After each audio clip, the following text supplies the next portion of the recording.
Tidak mesti kita dalam keadaan hati kita suci, bersih, beriman, baru Allah mengilhami kita, baru Allah berbicara kepada kita.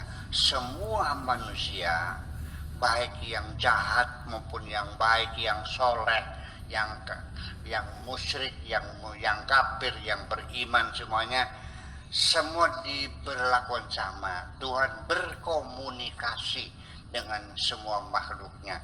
Fa'alhamaha fujuraha wa taqwaha. Semua.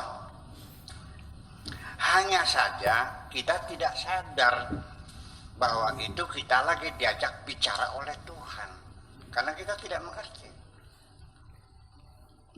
Tetapi saya ingin memberikan satu ilustrasi. Ini sebagai contoh saja ya, jangan ini. Saya ada acara ceramah di Bank Indonesia pagi hari. Sebetulnya hotelnya udah disiapin, tapi saya bilang uangnya aja deh. Saya berangkatnya malam, pagi di Jakarta langsung ceramah. Nggak usah nginep kan. Nah, berangkat dari rumah jam 12 sampai jam 2 bannya kempes pas di tempat komplek pelacuran di Legok yang ke arah Bongas tuh gitu. Di tengah sedang ganti ban itu ada perempuan muda keluar menanyakan, sedang apa mas? Saya jawab sedang ganti ban. Dia menawarkan kalau mau ganti oli juga silakan. Orangnya cantik, bahannya mulus, kayak newcomer ya, pendatang baru dia tuh, masih muda ya, mungkin 17 tahun. Berdesirlah darah saya tergoda. Ya, ada yang berbisik yang saya dengar, nyobain dong sekali-kali. Itu datang pihak lain dari sebelah kanan. Jangan coba-coba, jangan kau bikin orang jadi murtad. Kamu sudah jadi kiai, tokoh masyarakat, makan mengkhianati umatmu sendiri. Dijawab lagi dari pihak sebelah kirinya. Ini kan jam 2 malam, gak ada yang tahu. Dijawab lagi dari sebelah kanannya, katakanlah malaikat sama setan lah. Tapi itu kan semua dari Allah semuanya. Sekarang lagi musim penyakit AIDS.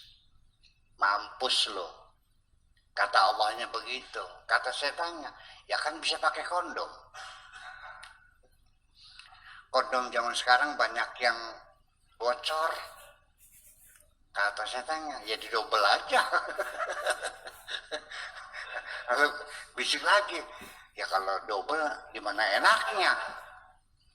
Disitulah terjadi dialog antara yang mendorong saya dan yang menghalang-halangi saya maksiat. Apakah itu bukan Allah yang berbicara kepada kita? Kenapa kau abaikan? Jadi kita sendiri sebetulnya bukan ingin berkomunikasi dengan Tuhan. Kita seringkali mengabaikan sinyal-sinyal Tuhan itu. Diabaikan, nah, ini kita melacur juga akhirnya. Nah itu semacam itu. Setiap saat kita akan berbuat jahat, ada yang mencegah, yang berbisik di hati kita, jangan kau lakukan, ini orang miskin, uang dibutuhkan buat ngasih makan anaknya, jangan kau copet. Ada itu, dan saya tuliskan dalam bahasa Indonesia kok.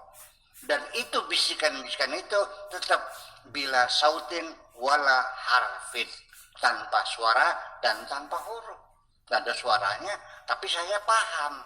Nah itulah namanya min jinsil ilham, yang disebut dengan ilham fa'alhamaha fujuraha wa taqwaha.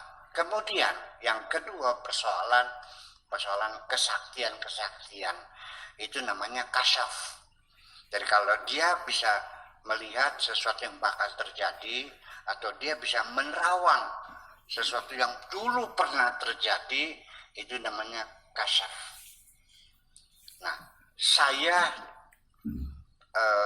mencari orang kasyaf ini bukan di Indonesia, seluruh dunia.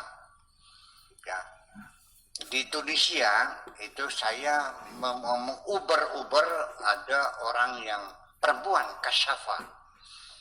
Itu di kampung Aindraham, perbatasan dengan Aljazair. Namanya Ummul Khair. Saya datang ke situ dengan supirnya, istrinya duta besar. Jadi duta besar itu supir buat duta besar, supir buat istrinya ada khusus. Nah, orang Banten asalnya. Dia stres. Jadi akhirnya kan masalah kan. Jadi orang kasaf. Ketemu sama om. Nah saya datang. Padahal saya ngantri paling jauh ya. Karena saya datangnya setelah saya. Sini kamu sini. Ini duluan sini. Saya sadar. Oke, saya masuk.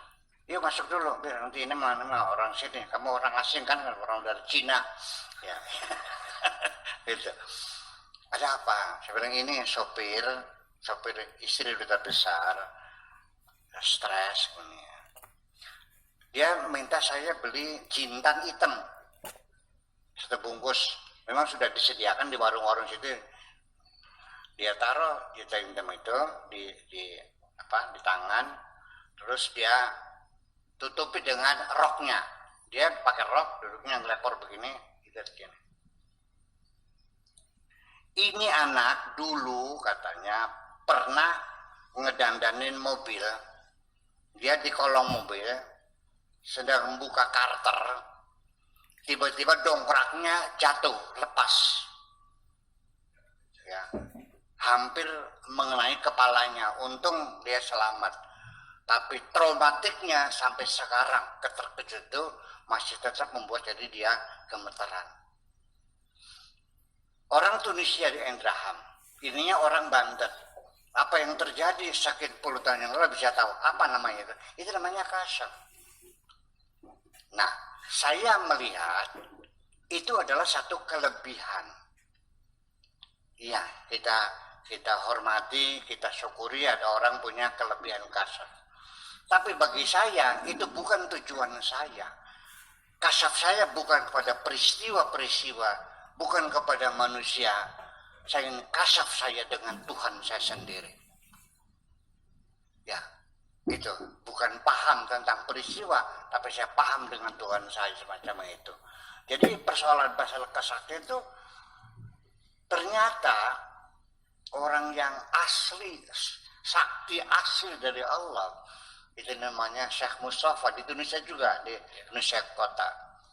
Saya perhatikan dia ini luar biasa. Ini orang benar nih. Ini orang benar nih. Saya datang, tolong dong ajarin saya. Nggak usah sekarang deh, besok aja.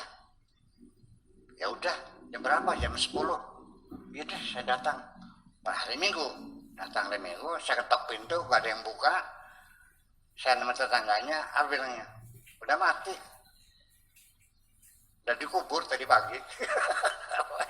Bayangkan.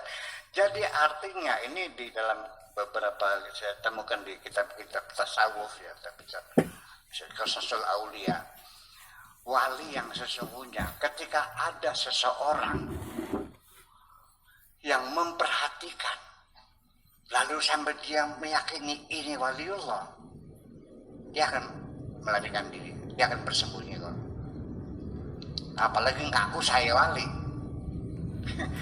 Jadi wali itu tidak pernah ngaku saya wali, karena itu rahasia dong masalahnya. Iya, itu sifatnya top secret ya, yang tidak boleh orang tahu. Jadi kalau siapapun ngaku saya wali, pastikan bahwa dia bukan wali. Wali itu adalah orang yang selalu dirinya merasa selalu bersalah, selalu berdosa, selalu beristighfar kepada Allah, dan orang yang rendah hati, dan pasti orangnya pinter. Pasti pinter orangnya nih. Iya, mungkin ada wali goblok. Mungkin gak ada wali goblok. Wali sebenarnya pinter. Nah, adapun beliau adalah seorang sarjana kimia, Ya, memang pada akhirnya dalam peribahasa dikatakan 1001 jalan menuju Roma, artinya mencari Tuhan itu 1001 jalan.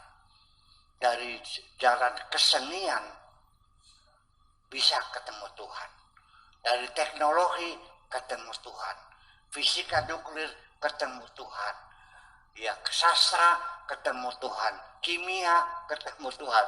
Semua jalur bisa dipakai, di penghujungnya ainama tuwallu wujuhakum fathamma wajhallah. Makasih, begitu aja.